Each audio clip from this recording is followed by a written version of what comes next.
Hey everybody, I don't know if you recognize this gentleman here, but if you are on the internet, you have seen Nathaniel Murphy on Instagram.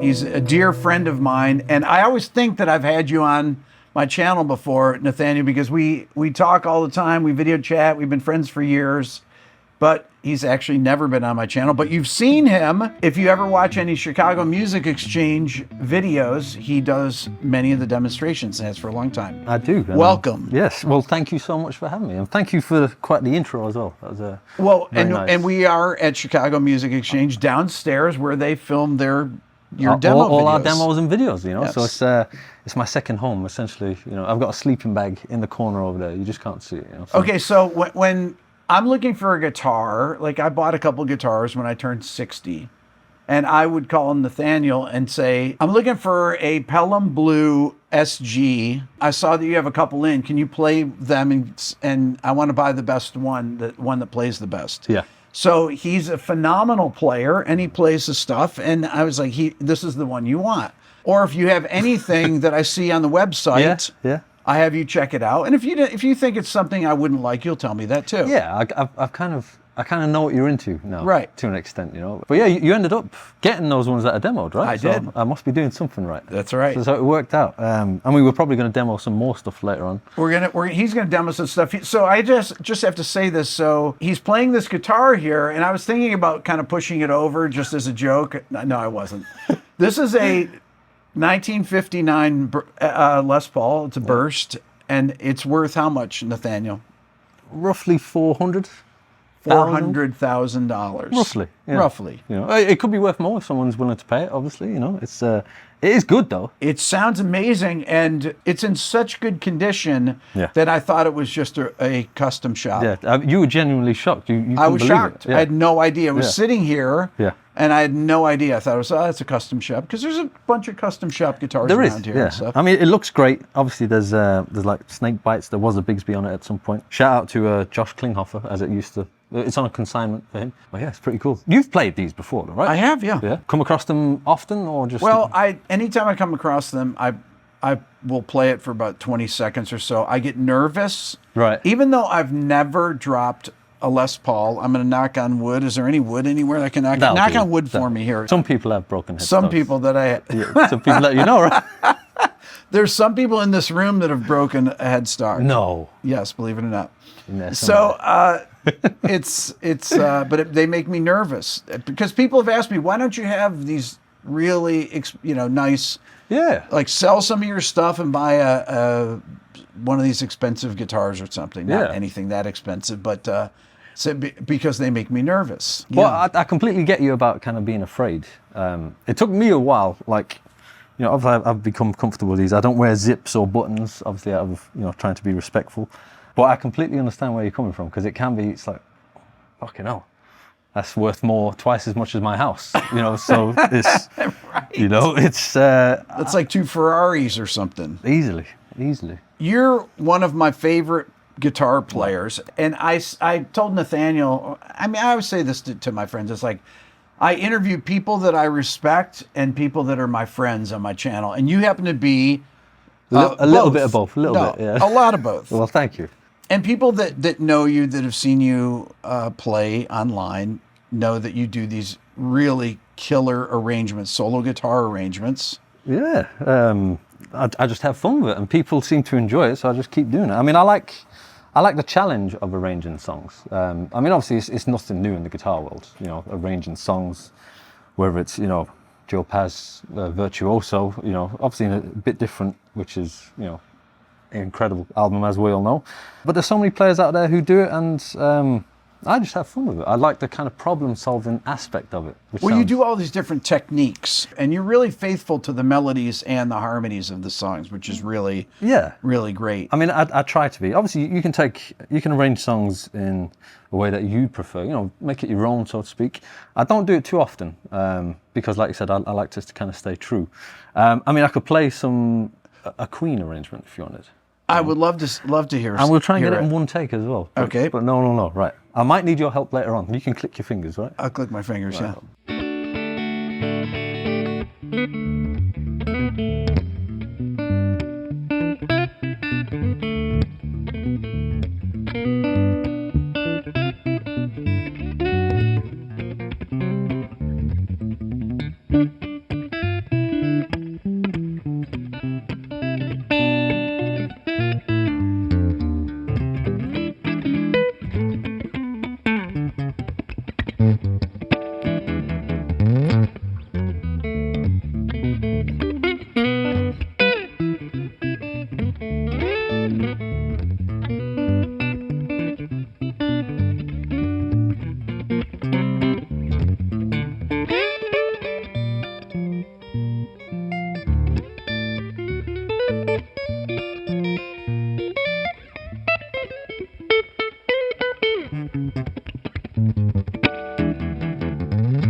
Kind of. Let's talk about some of the challenges of coming up with that. Well, if I take, say, one part of it there, now obviously there's, maybe it wasn't the most perfect take in the world, but it was decent. It was great. Okay. Perfect. If you take, for example, the There Goes My Baby, now why on earth would I play it that way? It looks a bit odd. And some people might think it's a bit of a gimmick, or it's like, oh, well, you could just play it an easier way. The reason why I'm doing it that way, so I need that melody note. Now, if I played that D there, you can't get the F. I'm not getting all the way down there. No, you know? that's right. So options could be. It doesn't have the. It's too high. Too high. It's too an high. octave too high. Exactly. Or I could do the harmonic there, but no, that's weak. It's weak, and also if I miss that harmonic, which is easy to do. Very easy to do at speed as well. It's going to be pretty shit. Yeah. The problem-solving aspect is right. Well, I'm running out of options. The problem pretty much solves itself because there's really only one way to do that. Yes. Now I could do and let the note disappear, but it's not as good. No, you have to hold the note. You have to hold the note. So I'll slow it down. Now, obviously, that allows my thumb to do the bass line going down. Now, why would I do that? So obviously, I need that E7. I could do that, but there's nothing in the background. That's right. You know, which is kind of cool, you know. And again, I could do it that way. It's not as cool. I think also that it's thin. If you played it on the E string, it sounds thin. Exactly. The melody. That can be the case certainly a lot of times. So it's a lot of, like I said, kind of problem solving, and it's cool the way you said that the problems can solve themselves. Right. Sometimes, you know. Well, so you run out of options. You do, yeah. And you try and find the one thing, and this is what I think is brilliant about these. When you did your version of Ramble On. Oh yeah. Okay. Now this one has its own host of problems because this has such a signature bass line. Yeah, yeah. Right. Now, again, the problem-solving issue. So if I'm trying to keep the Page's guitar part, so.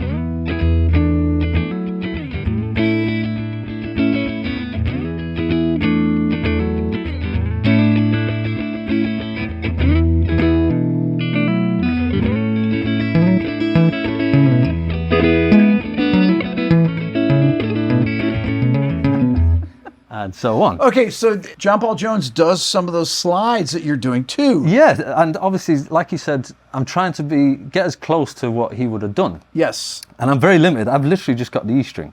And I am kind of aware that, you know, I'll say it again, people might think of it as a gimmick. It can be a little bit gimmick. I can understand it. But I'm just having fun. Like, you know, if you haven't got a bass player handy, why not challenge yourself to do Absolutely. things like Now, these? on that one, when you're playing the bass lines, are you doing your pinky? Sometimes you have to use the pinky. You have to. I've got no other option really. So if I slow Right. it down, now you know the funny thing with this is, this finger gets in the way of the barcode. So I've only got that much space. Yes, to get into you that. can't, if you touch that string, you're done. Exactly. Right?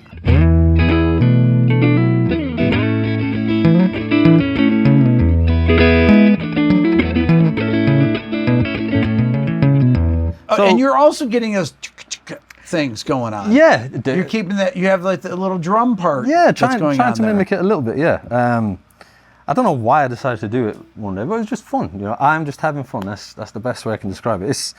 There is more to it. I tried to arrange the whole thing where, obviously, trying to mimic Robert Plant as well, and it didn't work. I think it's important to know when something doesn't work as well. I was trying what was it? Leaves are falling all around. Right. It's just that. Yeah. Time you know. So I mean, if I'm doing, and it was kind of impossible, really.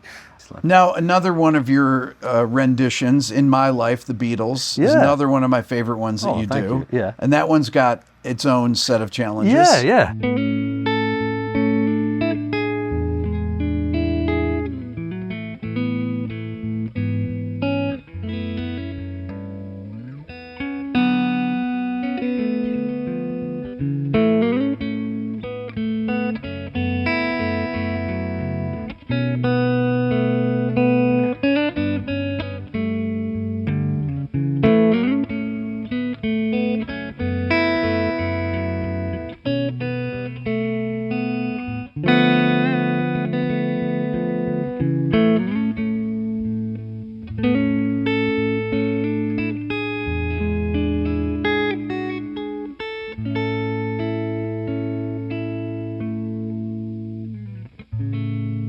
Okay, so on this song, we talked about this earlier, the one bent note that you do on the B string there, behind the bridge. Yeah. Why there? You kind of got to look at the left hand what I'm doing. So I've got the The minor 6 chord there. minor 6. Yeah. Now I need to get that, and if I'm holding down that full chord, how am I going to do it? Da. So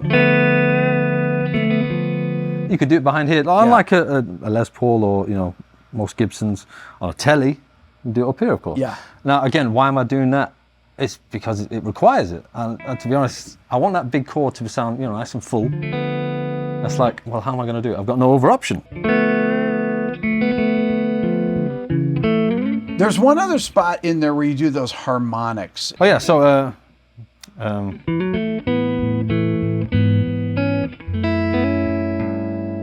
now obviously I need to go up to that G. And with the way I'm doing it, obviously I'm using my thumb over the top, but I want the chord again to sound big and full. Yep. Yes. Yeah. Now what I want that, I could do this. No. Sounds shit, right? Yeah. I want the notes to kind of ring out for as long as possible. Almost, dare I say, I'm cautious of saying this, dare I say piano-like. But, I'd never want it to be a case of, oh, why don't you just play the piano then? 'Cause guitar's cooler than piano, right? I love the piano. But yeah.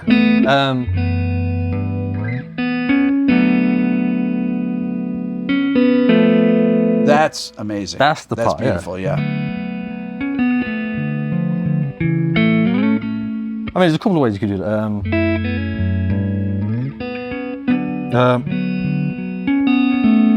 Which is nice. You could do it up there. It's a little bit trickier doing it that way.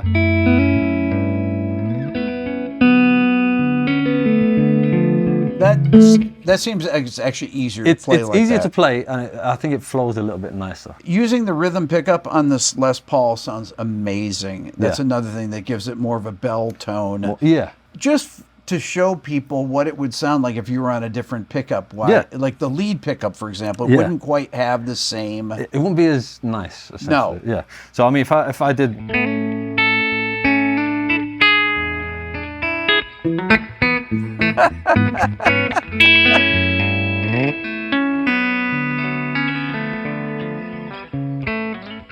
Dare I say it's a little bit harsh. Yes. Right? Yeah. So, yeah, I completely agree. I mean, I always like a lot of bass for arrangements, not to fill in the gaps, just like we said, just so it sounds nicer. essentially, you know. Now you're playing through a Fender Twin. This is the Joe Bonamassa, yeah. People don't know this, but on your videos that you do at your house at home, you have kind of a different setup. It's pretty different. It's a secret. Do you want to talk about what your amp setup is there? Do you reckon they'll send me one if I give them a shout? Use your powers. I need a new one. It's a Roland Street Cube, and sometimes a Fishman or Fender acoustic amp. You know. So all I'm saying. Well, I live in an apartment. I got neighbours below me, neighbours above. The neighbours below me, nightmare. Yeah. I can't be loud. I just simply can't. And I imagine there's a lot of people out there who are the same thing. Roland Street Cube. There you go. Roland Street Cube. Yeah. In all seriousness, it's helped me out. I know maybe it might not be ideal for some people, but it's helped. Probably wouldn't play a $400,000 guitar through it. It's been done. It's been done. I have done. I have no shame. So obviously, there's times where I'll use a fair few extended techniques. Nothing that hasn't been done before, obviously. But there's times where, you know, it doesn't require it, which is kind of cool. So, I mean, I was playing, again, some more Beatles. Kind of like the Beatles. I was doing Saw Her Standing There. Yeah. So essentially, obviously, it's just trying to combine the two. Again, this stuff has been done, but I just find it a lot of fun. So essentially, and then, so obviously that's kind of Paul's kind of bass line. Yeah. And then over the top. Now you got to try and combine the two of them.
Kind of, right? Great. Well, thank you. Yeah. Okay, now that one. Yeah. So one of the things to me when I hear that and when I watch you play it, when you're doing the walking bass line, when you're actually playing and you have to play that G sharp with the index finger. Yeah. That seems like a real challenging part to do. Now, funnily enough, when I'm doing that on that E7, I'm not actually playing the G string, but I'm just so used to having that shape. You know, I imagine most of that. So yeah, I'm kind of. I mean, could you play that with your thumb? No, I've got because you'd have to get back. Changing positions. Well, unless. No, that doesn't quite have the. It's a bit much. Plus, I think there's a bit of. There's a bounce. To it. There's probably some unwanted noise if I was to use a thumb. Yeah, I mean it's. Okay, so how do you decide though about how to use?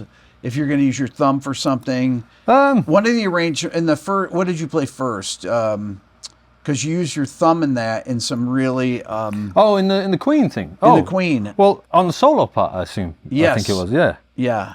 So, obviously, for that solo part, that kind of thing, yes, a little bit cleaner. Do you find that awkward to do that? Because that to me, holding the thumb like that and then moving above and then below the thumb. I mean, for me, what it boils down to, I've got no other choice. Right. If I'm trying to do, so obviously, now he's not playing it there, Brian May, of course. Obviously, yeah. So obviously, it sounds a bit weird on those higher strings there, which I get, but I've got no way. of getting that bass line going at the same time. And then I've got to obviously do that.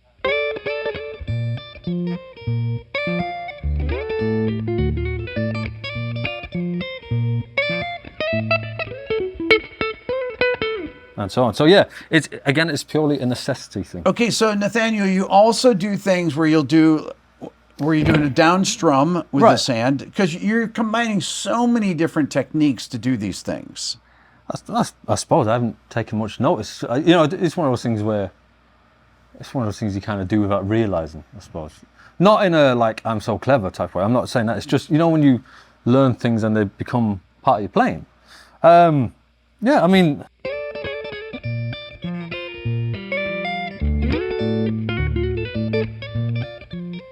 Yeah, so there is a little bit of that in there. I've never really noticed. When you did your fast arpeggio line. In that Beatles thing? Yeah. Yeah, so now that's a little bit easier. Maybe Are you sweeping any of that? No. You know what, funnily enough, I'm a huge fan of Tim Miller. And we've spoken love Tim. Love Tim Miller. I've got both his books. I would love to meet him one day, but his whole method. But so all I was doing in that Beatles thing, just E7 arpeggio, just from the 7th. So what I'm doing, so I am doing a little sweep, the second, Yes. so it's going to be pick, hammer, pick, and then I'm using my Hybrid pick. hybrid picking, yeah. Yep. So if I slow that down,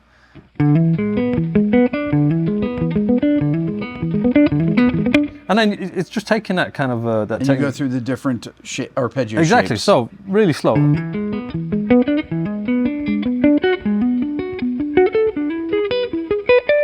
Which is kind of a nice little run. Yeah. But it's the same shape, same technique. Same technique with the Every picking time. hand, every time. Yeah. So it's nothing crazy. It sounds kind of cool though, you know, when you put it in there. What you'll find, or what I found sometimes, so obviously for the straight E7, fine. For the neck shape starting on root, I actually put in the 9th because it's a little bit more, ninth, yeah. a little bit more comfortable. Because if I do, I've kind of got to shift around. It doesn't sound as good. The Yeah. ninth sounds better. I mean, I'm probably a little bit guilty of using those shapes a little too much.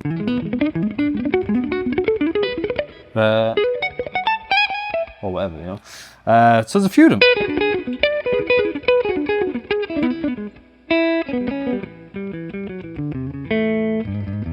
Or whatever, Okay, would know. you say that your playing is that you play with economy picking a lot, or do you alternate pick a lot, or does it depend? It depends. I mean, you know, I wouldn't even know how to describe my playing, to be quite honest with you. Yeah. Which is good and bad. When you're playing single notes. When I'm playing, I'd say more alternate picking. Yeah. Although my right hand, I haven't worked on it a lot lately, unfortunately. Just kind of messing around. But it would be mostly alternate picking, and I would love to get more into the economy picking. If you haven't done it, Yeah. it's hard to do it and play with the right kind of feel. That's And- why yeah. when Frank Ambali plays, it's amazing. Frank is so good at it. It's going crazy. between alternate and doing that and Yeah. sweeping and stuff. I don't know how he does it. Obviously, just, you know, a lifetime of Yes. practice. Just incredible at it. Do you find that as you get older, how old are you now? 30 I'm what? 36, getting old now. Do you find it's difficult to learn new techniques, or it becomes more difficult because your playing gets so locked into certain things? You know, I've thought about that. Yeah. And now that you mention it, because I thought in the back of my head, am I just being lazy, or can I just not do it? I think that is definitely the case, you know. For example, I can't do them, but I'd love to. So when I do a lot of tapping, I kind of took the pick away. You Yeah. know, a lot of people do that. But I see a lot of people who are able to tap. Tap with the other fingers. And that, now obviously having long nails, you know, it's not the end of the world, people still do it. Right. But I find it so difficult to do, like some of the Guthrie stuff. Right. I see Andy Wood doing it. I see loads of people doing it. Yeah. It's like, fucking hell, why aren't I doing it? But yeah, I have to agree that maybe it's just me, but I struggle a little bit more now because I'm getting old, right? So, but no, I get it though. How do you decide what guitar to play these pieces on? Like, what would you play on a Tele? Completely depends. You know, should I get out? Yeah. Well, let's do it. I am a big Telly fan as well. You're not a big Telly player, are you? I love telly, but I don't play telly very often. But I have 2 or 3 tellies. Yeah. That I used to play all the time when I was producing. Ah, okay. Because I always found that parts that people didn't play that I would do as overdubs, I would always do on my telly, and I played my telly almost all the time. I played it more than anything else. Wow. Yeah. Okay, what is this guitar exactly? This is a 58 Esquire. Okay. But someone has put a pickup in with it. a pickup in it, and I personally want to thank them for that, because I just love a neck pickup. Now wait, is this guitar for sale or not? Not at the moment. Well, to the right person, maybe. Okay, and how much would a guitar like this be? So I asked him that the other day. I think he said about, was it 40 or something like that? To quote him, roughly. $40,000. 40K. It's a 60. Oh, is it? I thought it was 58. Oh, well then it must be about 4,000. Yeah. Well, I asked him the other day, and he said roughly 35 to 40. Anyway, this is a wonderful guitar. The neck on it, this is my favorite guitar in the entire shop. Wow, that's saying a lot, because there's, how many guitars you guys think you have here? Thousands. In this building alone, thousands. Yeah. And it's the neck, it's the feel of it. I just love it. It's one that I use quite a lot, maybe too much. Okay. But it's very cool. Now you mentioned about kind of telly stuff. What, in terms of arranging? Yeah. And do you find that with the pickup configuration on it, that is it easier or less easy to do tapping stuff with the right hand, or are there certain things that come out? What are the challenges with this, or what are the advantages of this guitar over a Les Paul, for example? Well, my main guitar is a telly, so I mean straight away I'm just used to the shape of this and how it feels and the neck and everything. Yep. The next thing would be, you hear it. You hear it. You can hear it straight away. Yeah. No, that's not. That's the a worst pretty thing. minor hum, though. Yeah. Now, not at a crazy volume, and obviously when I'm at home through the street cube, I'm not loud either. Right. So that would be a factor. But again, when I'm arranging things, I want a nice warm sound. So more often than not, it will be with a humbucker, But in terms of the tellies, like I just love stuff that you can't do, or just that has that sound. I've kind of raised on kind of country music as well. So I mean, I can't do, all that kind of stuff, Yeah.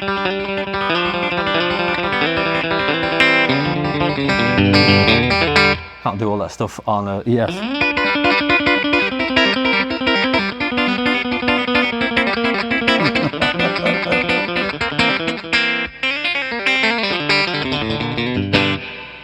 Wouldn't sound as good on a Les Paul. You can only do that on a telly to make it sound authentic. Exactly. But even like steel licks, it could be, let's say,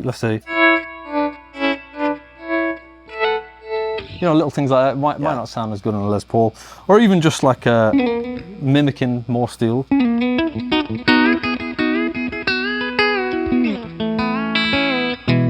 Little things like that, which is kind of cool, you can kind of get your Adrian leg or whatever, Yeah. The other extreme would be kind of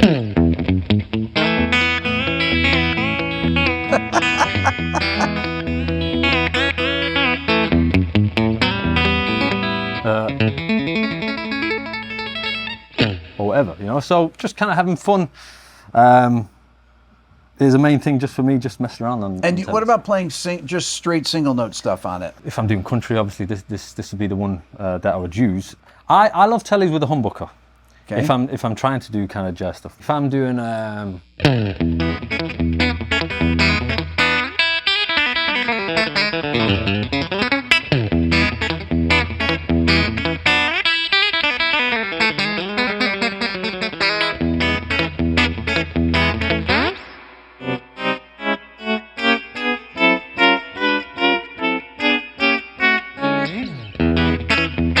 obviously just kind of messing around, you kind of said single note stuff, I didn't do a lot of that there, but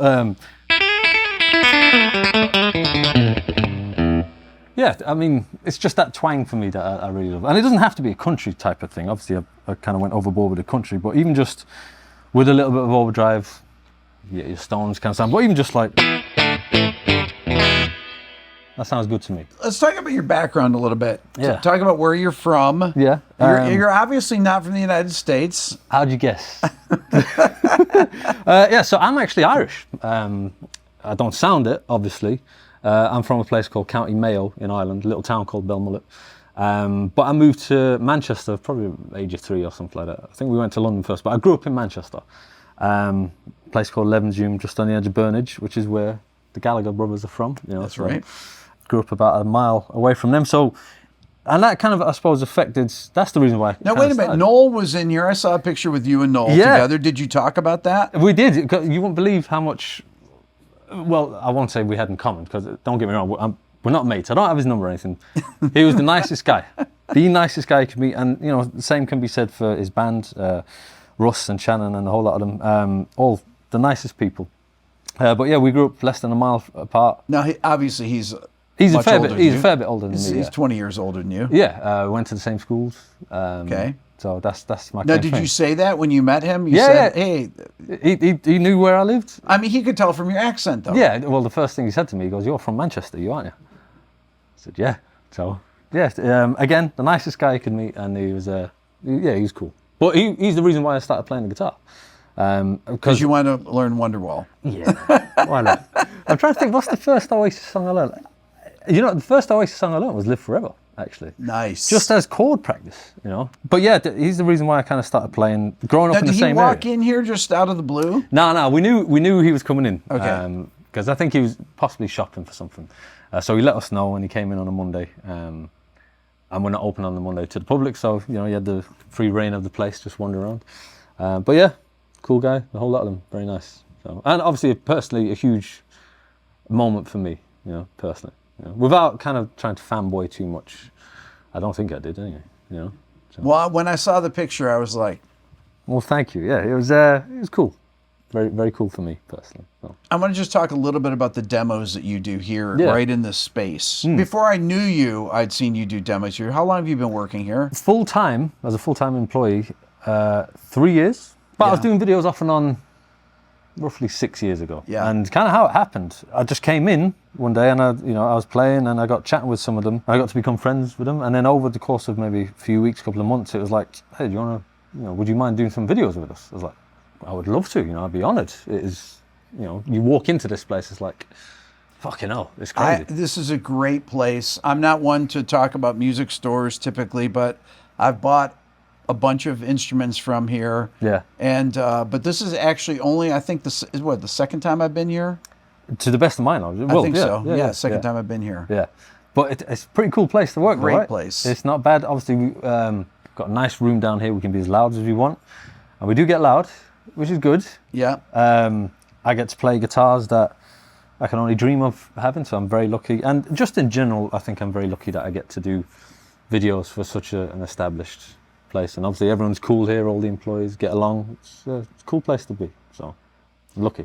Well, Nathaniel, this has been great. It's a pleasure to have you on. And like I said, we've been friends for so long. Yep. I forget. I always think that you've been on my channel before, but you have not. No, let me tell you, I am hugely honored because I see the people that are on your channel.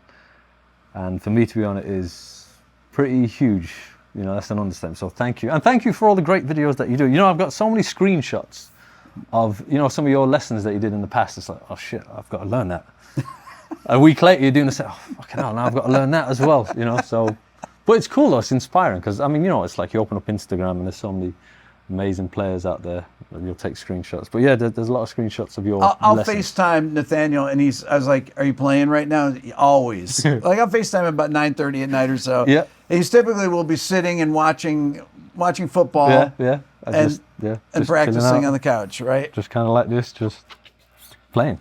So, which ain't the worst. It's not bad. It's not. It's great. But no, thank you so much. Thanks, it's a man. huge honor.